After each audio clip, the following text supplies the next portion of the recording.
Hi అండి, అందరికీ నమస్కారం. మేము పాపికొండల ట్రిప్పులో పేరంటాలపల్లి గిరిజన గ్రామం చూసాము. చాలా సుందరంగా ఉంది.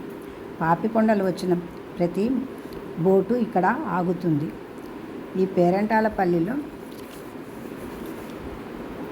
విశ్వేశ్వర స్వామి ఆలయం ఉంది. ఇది గిరిజన గ్రామం. ఇక్కడ ఒక 200 మంది మాత్రమే ఉంటారు. ఇక్కడ ఏ వసతులు ఉండవు.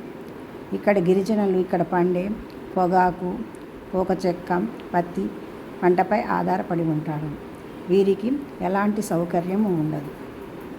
వీరికి బ్యాంక్ కానీ, రేషన్ కానీ, సరుకులు ఏది కావాలన్నా 10 కిలోమీటర్స్ దూరంలో ఉన్న మండల కేంద్రానికి వెళ్ళి తెచ్చుకుంటారు, బోటు ద్వారా వెళ్ళి. ఇది పచ్చని అడవి ప్రాంతంలో ఉంది.